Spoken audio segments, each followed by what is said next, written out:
The last time you saw me, I had a brain lapse and ate a big meal before immersing myself in a strenuous exercise program.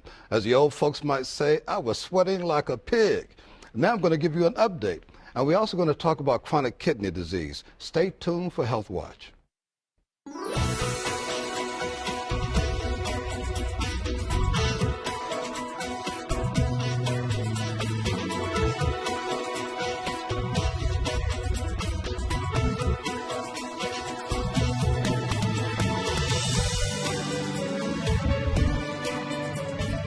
Hello, I'm Terrance Afer-Anderson, and this is Health Watch. Just so you know, I have really been trying to reduce my waistline and getting in some exercise. I've only lost 3 pounds so far, but it looks really good on me, don't you think? I really enjoyed myself when you saw me working up a serious sweat on the last edition. To be honest, I may not have looked like it, but it truly felt good to be working out again. So much so that I'm now developing an inventive program in which I think many of you will be interested. I should have more information on the next edition of Health Watch. Again, stay tuned. But right now, I have some guests that I'm very anxious to introduce. Our topic for today's show is chronic kidney disease. First up is Wallace Green, also known as ACE, a U.S. Navy retiree, the founder and CEO of Health and Wellness Incorporated, and someone who has an inspiring personal story to share about kidney disease. Next up is Denise Lundy, a dietitian with Fresenius Medical Care. Finally, we have nephrologist Dr. Max Morawski. Guys, welcome to Health Watch. Thank you. I'm really excited to have you on board and delighted as well. I just created a new word, excited. Thanks for having us. Thank you. You know, I lose a little bit of weight, I lose some pounds and my brain goes to jelly. It's jelly anyway though, isn't it, doctor? Something like that. So, Max, I want to, now I'm calling you Max, Ace. Okay, I'll get it together in a second. All right. Ace, I want to really learn a little bit more about your own situation, about being diagnosed with kidney disease. Tell us about your journey. It's been an interesting journey for you. Oh, it's very interesting. In my case, with kidney disease, of course, there is no symptoms, or at least there is no notable symptoms unless you know what you're looking for. Being a jock, I played ball, played sports, of course, pretty much a workaholic. I was able to go about my normal business without realizing any symptoms or anything going on. I took my physicals and everything like the average person would, but during the whole period, there was no changes in my life, so it was like a normal day at work.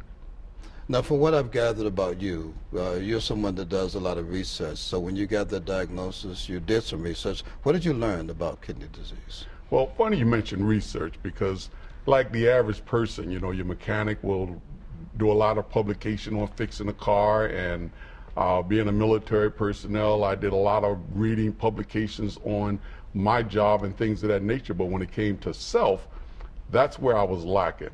The signs and the symptoms of having kidney disease was there, but of course I didn't concentrate on those. I didn't really take too much, pay any attention to it. My role was to go to the doctor, put it in his hands, and of course I was letting the doctor live for me. I wasn't really taking that active role in finding out what those results were that he was giving to me when I take the blood test that he told me to take, and we sat down and we talked about it. As long as he were able to tell me that I ought to continue to live, I just went on about my business. So that at that diagnosed stage, which of course, when I finally got the shocking news that my kidney had failed, and I started doing my research at that point, which was a little backwards, and I started realizing that there were signs of kidney declining as early as 20 years old. But as I mentioned, I didn't pay any attention to that. My different blood tests and urine tests and everything that I took, medication they gave me and things of that nature, why I was taking it, just didn't ask the questions. So I didn't take the active role of finding out exactly what I need to do to control it. I was still giving it and leaving it up to the doctor. We're going to talk a little bit later about symptoms, but you said that you noticed that there was something different about what was going on with your body, but you were kind of dismissive of it. Is that correct? There were things that the doctor was telling me, but I dismissed them. I see. Like when I would visit the doctor, and I would get blood work. Right. Of course, they would do creatinine, albuterol.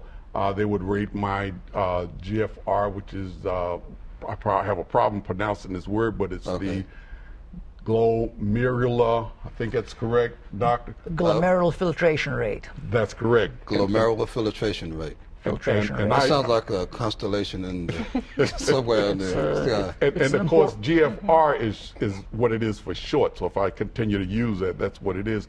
It's actually show how well your kidneys are functioning. I see. And of course, when I would visit the doctor and I would get these results, I would basically dismiss them because I was okay. I felt okay. I felt okay. That's correct. Right. And I just continued to go. And once my kidney failed and I was on dialysis and I compared these notes, I could see where they were actually declining. I see. I could see the increase in the protein in my urine and things of that nature, which of course is not layman terms for the average individual, something that we don't look for every day, including the lab report when they have the codes and things in there. I didn't take the time to say, what is this? What is it for? And things of that nature. So I was diagnosed, but I didn't take it an active role in to find exactly what it was. I just... So the lesson here is that you learn to be proactive in your own health care. By all means, and with health and awareness, that's one of the main things that we try to educate people on, is take that active role. And that's the company that you run, Health and Awareness, Inc. That is correct. When were you diagnosed? How long ago was this? I was diagnosed, as I mentioned, as early as 18 years old. Oh, I see. But I didn't take an active role on it. You got the diagnosis then? Yes, but I didn't take the active role, and I didn't realize it was that far back until my kidney failed in 2006. So the signs was there. Okay. But I didn't take it serious. But I'm sorry, you're saying that you got an actual diagnosis of kidney disease when you were... Through my medical records. Okay. And I'm calling that a diagnosis because individuals with a risk factor of kidney disease is actually diagnosed with kidney disease. Okay. For example, if an individual have high blood pressure, diabetes, they're actually at risk for kidney disease, which is a diagnosis to actually start getting kidney screening and things of that nature to monitor your kidneys and see how well they're functioning. That's something I'm glad that you explained, because as I was doing research, as I was writing the script and so forth, and I saw that, and I wasn't certain about the distinction between the symptoms being manifested and an actual clinical diagnosis. Yes, because there's a lot of people that actually have kidney disease, and if in fact they're actually following the compliance, doctor orders and things of that nature, they can continue to live with it, slowing down the process, and they never have kidney failure. What kind of treatments did you have? I get the impression that the treatments changed over a period of time, or? Yes, they did. Okay. Because from the very beginning, I was actually seeing the nephrologist once a year, and that was a part of what I understand as being the kidney screening, where they took the blood test and the urine. Okay. And of course, here again, I dismissed those in terms of the serious nature of them, how well my kidneys are functioning. As long as the doctor said, okay, you can go back out and play ball, you're okay, and things of that nature, I didn't take the extra step that I share with individuals now, and especially talk to your dietitian and things of that nature to find out those things that we can take an active role in taking care of our body. Being a steaming sailor, I continued to drink. I was a smoker. There's a lot of things that I could have actually stopped that I feel today that could have prevented that kidney from actually failing and continue to live with kidney disease. That makes for a great segue to my next question, and we can talk some more about treatments here, but what would you suggest to someone that has been diagnosed, how they can slow down, how they can retard the progression of kidney disease? Well, one of the first things that I suggest for everyone to do is, when they're at family reunions and things like that, is find out their family history. Because if in fact high blood pressure, diabetes and things of that nature, someone may have passed because of kidney disease in their family, it's inherited. So therefore, they should actually take a kidney screening themselves.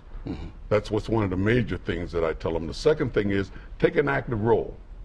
Become aware of your condition, and taking that active role doesn't necessarily just apply to kidney disease. That's for any of the health and things of that nature, because diabetes, high blood pressure, and things of that nature can actually, if an individual is living with compliance and things like that, get it under control. A lot of times where they're actually ignoring that. So the second thing would be to actually take an active control in compliance and follow those guidelines instead of allowing the doctors to live for you. Listen to your body and take charge yourself. Max, in the notes that Ace sent to me, I'm going to quote you verbatim here. He said he had dropped the ball in terms of patient compliance. How important, I gather it probably is pretty important, but if you could elaborate, how important is patient compliance to the effective treatment of kidney disease? Well, compliance is critical. It is really critical. And we're talking about day in, day out type of compliance. It's a chronic kidney disease. It's a chronic disease. In fact, compliance is necessary very frequently for the rest of patients' lives. And, you know, my heart goes out to our patients. Some of them have to take more than 10 pills a day, and that's hard. Some of those pills may have side effects, unpleasant side effects. It is difficult, very difficult. On the other hand, patients who, you know, are compliant with their doctor's visits, they're compliant with their blood work, you know, blood work we order, compliant with their medications, those patients certainly do better. They live longer, their kidneys last longer, they live healthier. Mr. Green may have not been perfectly compliant at some point, but he is a perfect example of the most compliant patient we have at this time, or one of the most. So, and it's certainly paying off, right, Mr. Green? Yes, it is. Okay. With such an intensive regimen of medication, you mentioned as many as maybe 10 to 12 pills a day. Easily. It kind of demands compliance. Absolutely, and it makes you step two. Hard, Yeah. hard, but necessary. Now, there are no symptoms. What do you look for? What does one look for? What kind of testing is done? Ace referred to a few. Can you elaborate? Well, Mr. Green was absolutely right. Frequently, there may be no symptoms or few symptoms. Some patients may have some ankle swelling, sometimes, you know, swelling behind the eyes when they wake up. Behind the eyes? Behind the eyes. Well, around the eyes, yes, put it this way. Uh-huh. Sometimes some patients may see blood in their urine. When they go to the doc, then they are told that the blood pressure is very high. That may be the result of significant kidney disease. But frequently there are no symptoms, and you know, that certainly is a problem. Someone may well be genetically predisposed to have kidney failure or to have kidney disease. Who is at the greatest risk, and how often is the testing done? Ace made a reference to an annual monitoring, annual screening. Right. Well, as Mr. Green said, you know, he must have done his work, but homework. But patients with diabetes clearly are at risk. Patients with hypertension. African Americans have 4 times higher risk of kidney disease than Caucasians, and that's you know, that's one of the genetics factors you have mentioned. Mm-hmm. And I'm sorry, go right ahead. And as Mr. Green had pointed out, family history is very, very important. Kidney disease does run into family, run in families. Very important. You had mentioned one of the things that's a potential indicator is blood in the urine, hematuria, I guess it's called. And Ace mentioned something about protein in the urine.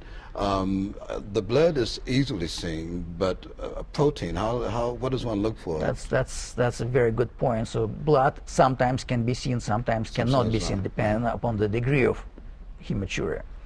The protein in the urine, some patients may notice the cloudy urine, the very foamy urine, but that usually signifies that there's a very significant amount of protein in the urine. Frequently, if the amount of protein in the urine is moderate, then you don't see anything, and that's when the lab blood work comes in, and lab tests. So there are basically two simple tests to screen for kidney disease. One is the blood work to look for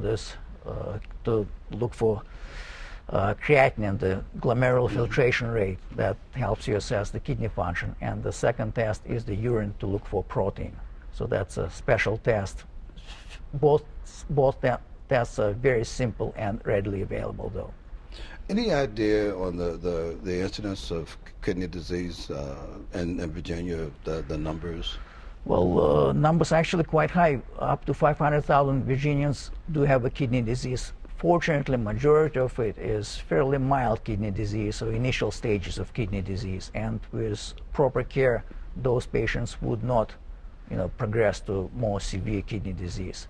500,000. 500,000. Many of those patients are not even aware, and that's not okay. Those patients do need to be identified, and they need to go to their doctors to take care of their kidneys. Their kidney disease has to be managed. There are about 10,000 Virginians who are on dialysis, and about 4,000 live with a functioning kidney transplant. Those patients who were on dialysis or had an advanced kidney disease and received the kidney. So someone's situation before they get a transplant, it has to apparently deteriorate to a not necessarily a critical point, but a very serious point. Well, dialysis is typically initiated when the kidneys fail completely or almost completely, when patients develop significant symptoms. Mm-hmm. Okay, Denise, I've saved the best for last. We're going to talk about food after I just said that I've lost some weight, right? Okay. What is a dietitian's role in maintenance of health maintenance of someone that's diagnosed with kidney disease? Well, basically, I would like to point out first there are differences with the renal diet plans when it comes to kidney disease. For your patients that are on dialysis, and then you have patients that aren't on dialysis.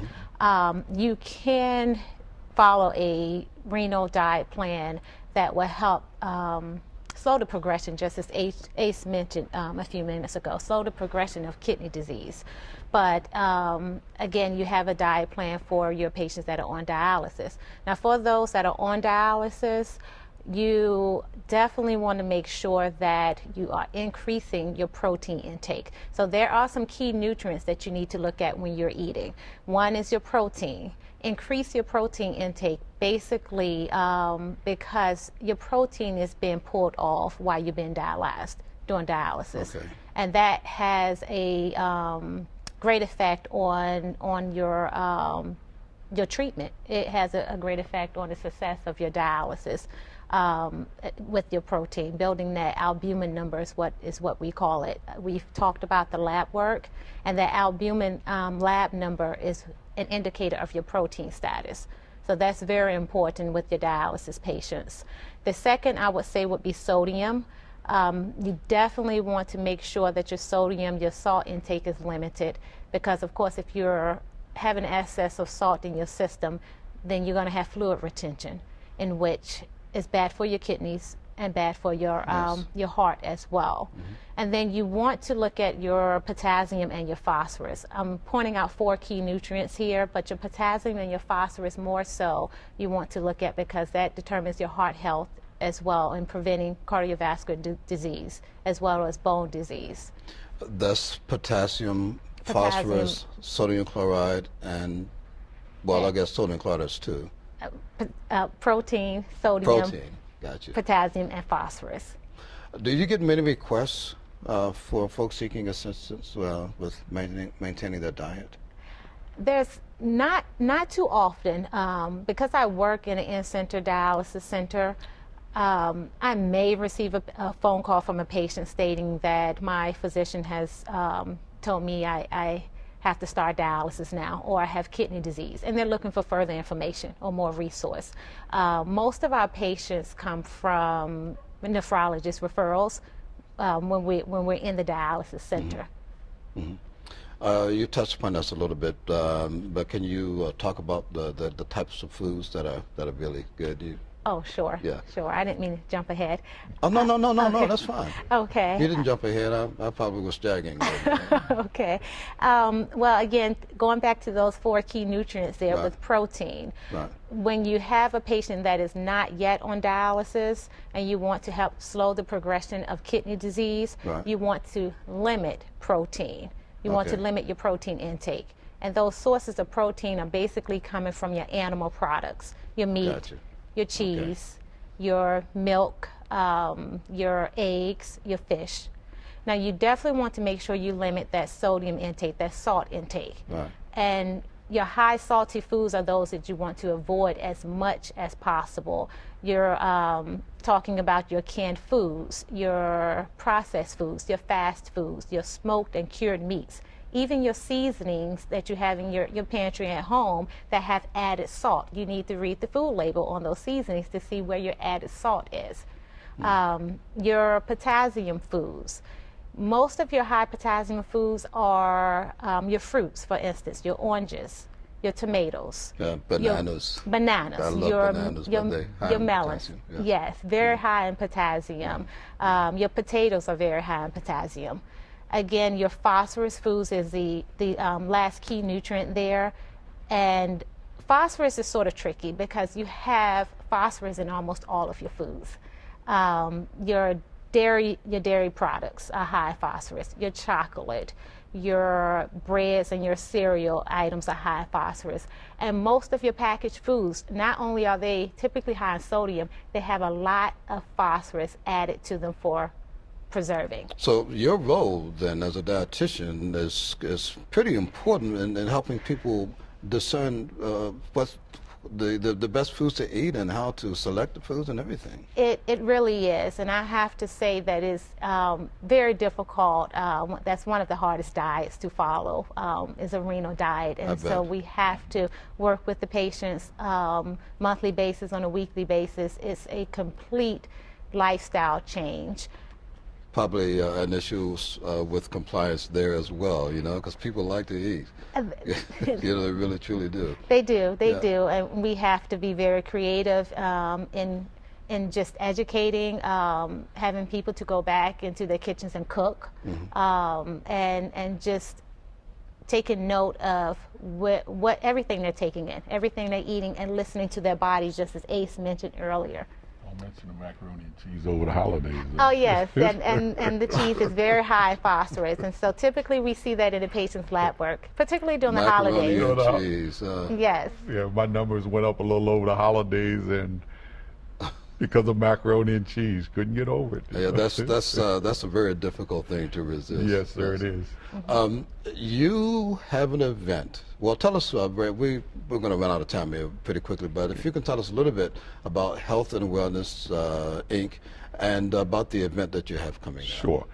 March the 13th, we're actually celebrating Caregiver Month with the National Kidney Month.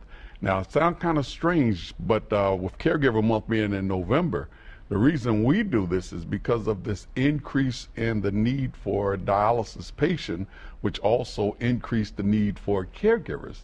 So to try to bring some attention to this, we kind of combine the two, and we're holding this at Norfolk State, 6 o'clock until 11 o'clock. We've got some caregiver speakers that's going to be there. It's a educating event, but in a relaxed atmosphere. Health and Awareness does not walk or run to raise funds. We dance. So we've got an excellent band that's going to be there after the education going, and individuals be able to relax while they talk to the individuals that's there, because the educators will still be there talking to the individuals as they go through. So we're trying to go at a different way to actually educate individuals where they wouldn't ordinarily come out and speak to someone, but in that atmosphere they feel a little more relaxed. Okay, it's going to be at Norfolk State University. What day is that? That is a Friday evening, 6 until 11. What date? What is the That's a Friday. Okay, March the 13th. 13th. Yes. Right. Okay. I just want to repeat it again. We don't have that information. Please up on the do. screen. And we're still looking for caregivers. If anyone have Okay. caregivers, there's a few spots open. 15th is the deadline for that. And this is it M. Scott Dozier Hall? Is that where it is in Scott Norfolk? Dozier Hall. Okay. That's correct. All right. And Les Smith is going to, from the WTKR is going to speak. Les Smith will not be speaking. Okay. Les He's going to be Smith presenting is awards. going to be presenting the awards, and the illustrious Terrance is going to be our speaker. Oh, really? I thought I was going to be the MC, so I'm going to speak. Okay. Well, you're not going to be the guest speaker. You're going to Okay. be the actual MC. That's the correct. MC. That Yeah, works. we have a caregiver that's going to be our speaker from Newport News. Okay. Okay. You know, so, Okay. so we Yeah. got pretty powerhouse this year in speakers and presenters and all. And we're very, very honored to have you on board to join us this year. Yeah, I'm very delighted. I feel honored that you asked me to do so. And I had forgotten that there was some dancing involved. Oh, yeah. The last time I did a little bit of dancing, I put it on Facebook. I got 2,500 hits. Only because I Well, look that'll kind be of great ridiculous. You because know? we're looking for publicity. You know? Well, we won't use that again. And how can someone get information about this? What are they called? Well, one of the best ways to do it if they reach our website, which is www.healthandawareness.kidneydance.com. Okay. Or they can give us a call at 757-376-7645. Okay, let's repeat that number again. 757. 757-376-7645. And it's Health and Awareness Kidney Dance.com. Yes. Okay. We don't walk, we don't run, we dance. I like that. I have to remember that. I want to thank all of you for coming on board and talking today and talking about how we can approach kidney disease from the different angles with dietitian, with nutrition and diet, and with the health maintenance through screening, through the annual screenings, and the importance of being proactive and patient compliance. That's a very important thing to all of you, yes. and each role that you play. Again, thank you so very much. Thank you for having us. Thank you. Ace. Thank you. And it's Ace and Max and Denise. Someone said earlier, a rose between two thorns. There we go. Guys, thank you again so very much. And of course, we want to thank you for joining us today. Remember, you can watch previous editions of Health Watch online at www.norfolk.gov/HealthWatch. If you'd like to drop me a line, you can email me at terrance.afer-anderson@vdh.virginia.gov. Please also feel free to give me a call at 757-683-8836. That's 757-683-8836. For the Norfolk Department of Public Health, I'm Terrance Afer-Anderson, and this has been Health Watch.